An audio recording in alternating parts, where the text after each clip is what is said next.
Hola y bienvenidos. Hoy vamos a sumergirnos, pero bien, en el cosmos para explorar una de las fases más espectaculares y más reveladoras de la vida de una estrella. Las nebulosas planetarias. Exacto. Y para ello tenemos sobre la mesa un estudio fascinante que utiliza datos del Observatorio Espacial Infrarrojo para desentrañar los secretos químicos que esconden. Exacto. La misión de hoy es entender cómo la composición química de estas nebulosas nos cuenta una historia. ¿Una historia sobre ellas mismas? Y no solo eso, es una historia sobre la evolución de las estrellas que las crearon, sobre la química de nuestra galaxia, la Vía Láctea, y fíjate, hasta sobre la composición de nuestro propio Sol. O sea que vamos a analizar qué elementos se forman o incluso se destruyen en el corazón de las estrellas y qué nos dice eso sobre nuestro lugar en el universo. Justo eso. Venga, pues vamos a meterle mano a este estudio, que tiene miga. Vamos allá. Para empezar, y para que nos situemos todos, ¿qué es exactamente una nebulosa planetaria? Porque, el nombre despista bastante. Sí, totalmente. Suena a algo que tiene que ver con planetas, pero por ahí no van los tiros, ¿verdad? Para nada. Es un nombre un poco engañoso, la verdad. Viene de las primeras observaciones con telescopios de poca potencia, allá por el siglo XVIII. Ah, claro. A través de ellos parecían discos, así, borrosos, pálidos, como planetas gaseosos, y el nombre se quedó. Se quedó el nombre. Pero en realidad son el canto del cisne de estrellas de masa baja e intermedia. ¿Es el futuro que le espera a nuestro Sol? Vaya. El final de la película para estrellas como la nuestra. Justo. En sus últimas fases, la estrella se vuelve inestable y expulsa sus capas exteriores de gas. Ese gas se expande por el espacio y brilla con unos colores espectaculares. Preciosas, las imágenes son increíbles. Sí, y brillan al ser iluminadas por lo que queda en el centro, el núcleo estelar moribundo, que es una enana blanca muy caliente. El estudio se centra precisamente en analizar la abundancia de los distintos elementos químicos en ese gas. Es como hacerle una autopsia química a una estrella que acaba de morir, para ver de qué estaba hecha y qué procesos ocurrieron dentro. Esa es una analogía perfecta. Pero claro, para saber qué ha cambiado, necesitamos una referencia, saber cómo era el principio, cómo se establece esa línea de base. Ahí está la clave de toda la metodología. No podemos retroceder en el tiempo, así que tenemos que ser más listos. El estudio compara las abundancias de estas nebulosas, que vienen de estrellas viejas, ¿Vale? con 3 puntos de referencia que nos dan una foto del presente químico de la galaxia. Para tener una hora con el que comparar, ¿no? Justo. El primero son las llamadas regiones HII. Me suenan. Esas nubes gigantescas de gas y polvo, las maternidades estelares, donde están naciendo ahora mismo estrellas muy masivas. Esa es la definición perfecta. Al ser tan jóvenes, su composición química representa el ahora de la galaxia. Entiendo. ¿Y el segundo punto de referencia? Son las estrellas jóvenes de tipo O y B. Son estrellas enormes, muy calientes y de vida muy corta, por lo que su composición también es un reflejo fiel del medio galáctico actual. Vale. ¿Y el tercero? Me lo imagino. El Sol, claro, es nuestro patrón local, el objeto que mejor conocemos. Entiendo. Comparamos lo viejo con lo nuevo. Pero me surge una duda.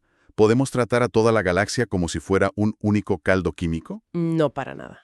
Intuitivamente, pensaría que la composición cerca del bullicioso centro galáctico no puede ser la misma que en los tranquilos suburbios exteriores. Es una intuición muy acertada y es fundamental para entender los resultados. La galaxia no es una sopa homogénea. Existe lo que se llama un gradiente de abundancia galáctico. Que, dicho de forma sencilla, Dicho de forma sencilla, los elementos más pesados que el hidrógeno y el helio, que los astrónomos llamamos metales, ¿sí? son mucho más comunes cerca del centro galáctico y se vuelven progresivamente más escasos a medida que nos alejamos hacia los bordes. O sea que no puedes comparar peras con manzanas. Exacto. Cualquier comparación que hagamos debe tener en cuenta a qué distancia del centro de la galaxia se encuentra cada objeto. Si no, no tiene sentido. De acuerdo, el escenario está planteado. Pero el propio estudio menciona dos problemas que suenan a posibles aguafiestas para todo el análisis. El primero es la distancia. Sí. Medir qué tan lejos está algo en el cosmos es notoriamente difícil. Es uno de los grandes quebraderos de cabeza de la astronomía. Sí, calcular la distancia exacta desde la Tierra a una nebulosa planetaria es muy complicado. Los errores pueden superar fácilmente el 50%. ¿50%? Sí, sí. Sin embargo, aquí viene el matiz inteligente del estudio. Lo que realmente importa para analizar ese gradiente galáctico no es la distancia a nosotros. ¿Ah, no? No, es la distancia al centro de la galaxia. Y resulta que esa medida es mucho más precisa. A ver, ¿cómo puede ser eso? Suena contraintuitivo que sepamos mejor qué distancia hay hasta el centro de la Vía Láctea que hasta el objeto que estamos mirando.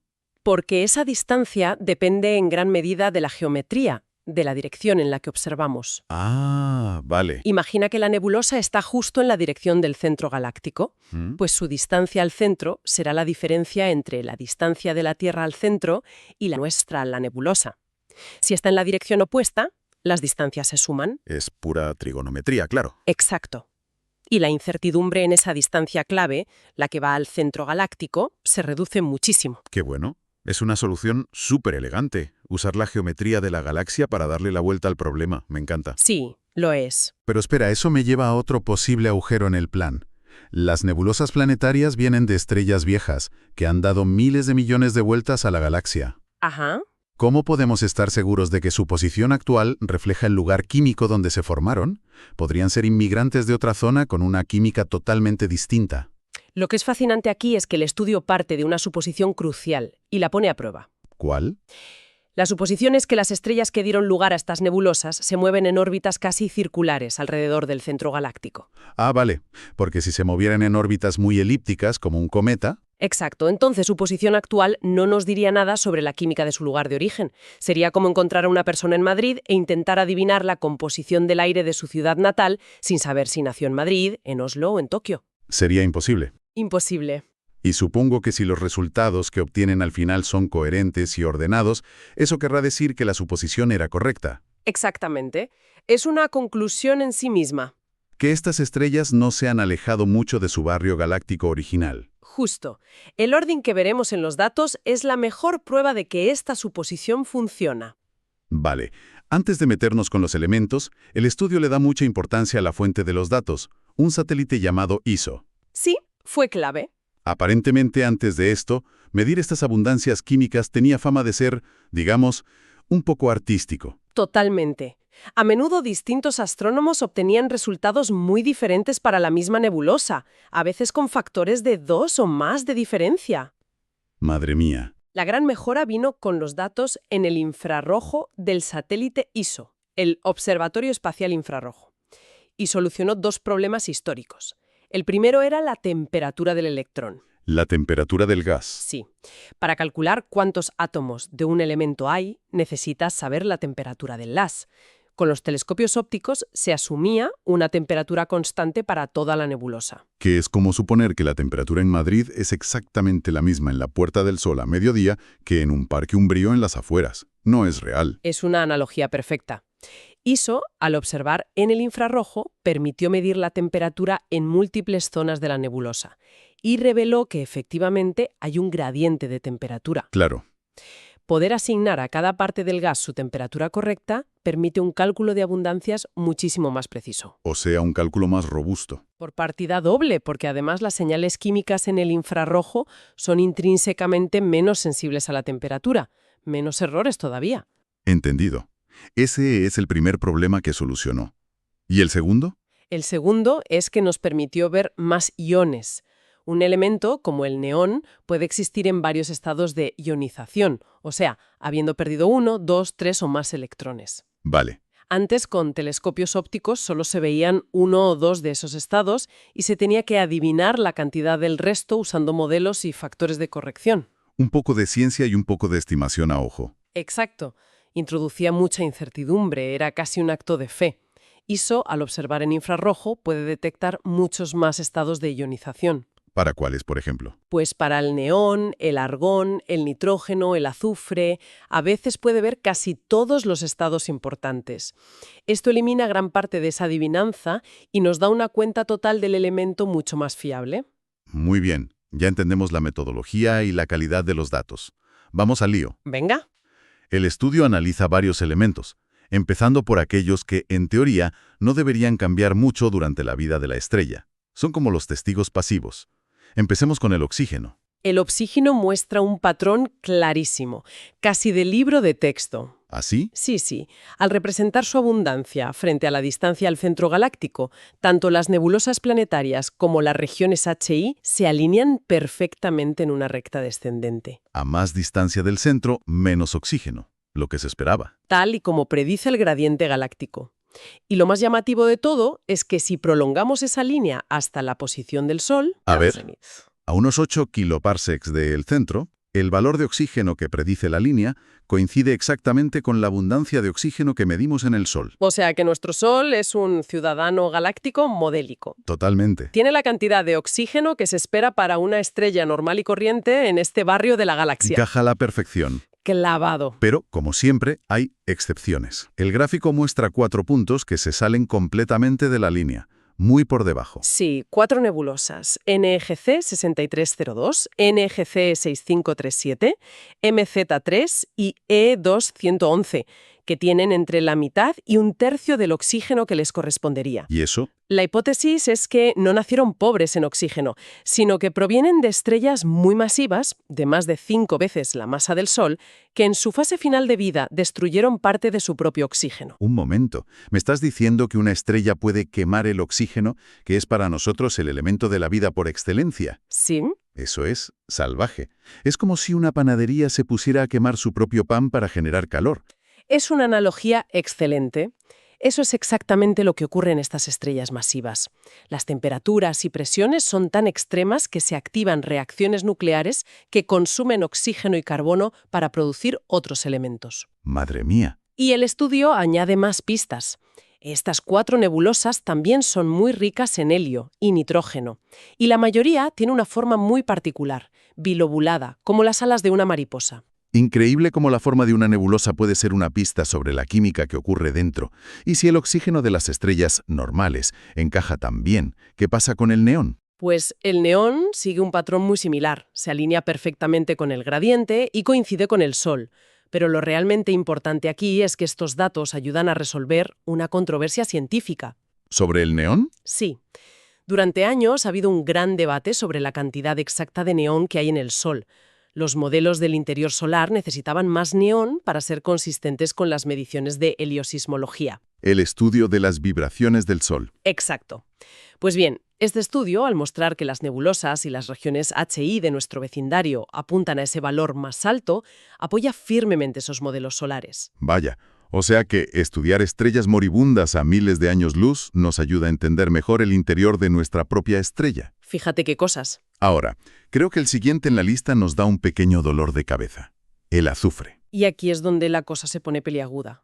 Con el azufre, el patrón tan bonito se rompe. ¿Qué pasa? Vemos que las nebulosas planetarias y las regiones HI coinciden perfectamente entre sí, siguen el gradiente, pero tienen casi la mitad de azufre que el Sol. Uy, aquí hay una discrepancia clara. Y grande. Entonces, el problema podría no estar en las nebulosas, sino en nuestra propia vara de medir, en el Sol. Esa es la posibilidad que el estudio sugiere como más probable, que la abundancia solar de azufre, la que hemos estado usando como referencia, haya sido sobreestimada. O sea que el azufre nos deja con una pregunta abierta, casi una pullita a los físicos solares. Se la deja así. ¿Hay algún otro elemento de este grupo estable que nos dé un respiro y se comporte bien? Sí, por suerte el argón nos devuelve a la calma. Con el argón hay un buen acuerdo general. Los datos de las nebulosas, las regiones HI y el Sol encajan razonablemente bien entre sí. Es el alumno aplicado de la clase. Menos mal. Bien, pues, ahora vamos con la parte más emocionante, la alquimia estelar. Ahora empieza lo bueno. Los elementos que sí se espere que cambien drásticamente. El nitrógeno, el helio y el carbono. Si miras el gráfico del nitrógeno, es increíblemente revelador, mientras que las regiones HI y las estrellas jóvenes siguen perfectamente la línea del gradiente. Como era de esperar. Sí, las nebulosas planetarias son un caos, muestran una dispersión enorme, y la gran mayoría están muy por encima de la línea. Es la prueba del delito.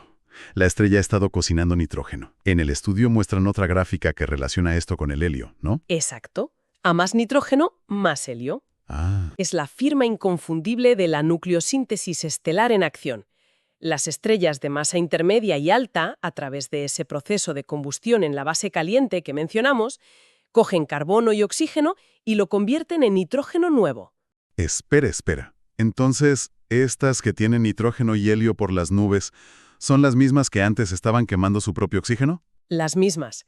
La prueba definitiva es que las 4 nebulosas que vimos que eran pobres en oxígeno son, de hecho, las que tienen las mayores cantidades de helio y nitrógeno de toda la muestra. Todo encaja. Todo encaja. Provienen de estrellas progenitoras muy masivas que han alterado drásticamente su composición. Fantástico.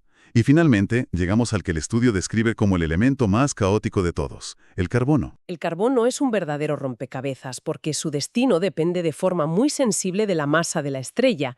En algunas se crea y en otras se destruye. Lo que genera esa dispersión tremenda en los datos. Exacto.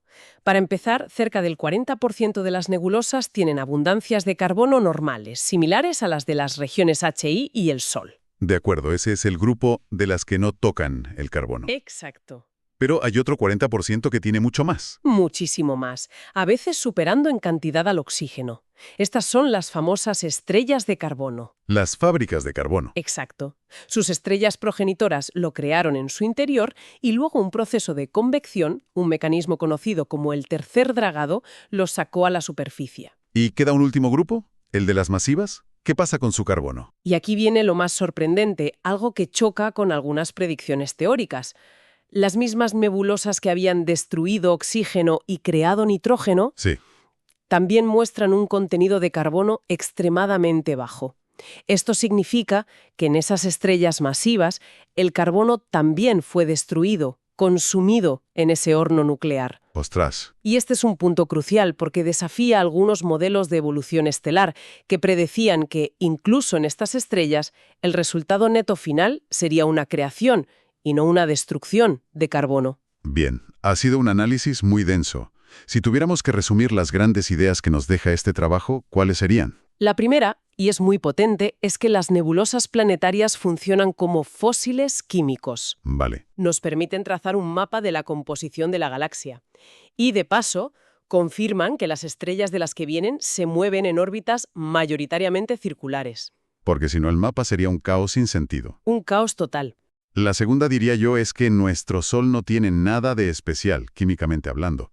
Encaja perfectamente en ese mapa para el oxígeno y, muy importante, para el neón. Sí, ayudando a resolver un debate de décadas.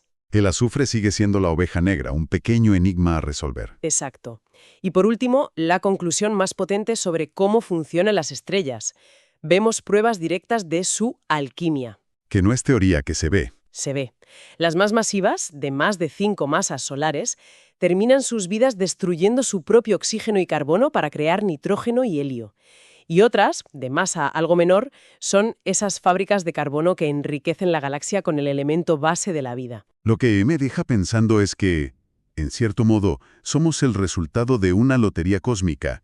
Si nuestro Sol hubiera sido solo un poco más masivo, habría sido una de esas estrellas que destruyen carbono y oxígeno. ¿No estaríamos aquí? No estaríamos aquí para contarlo.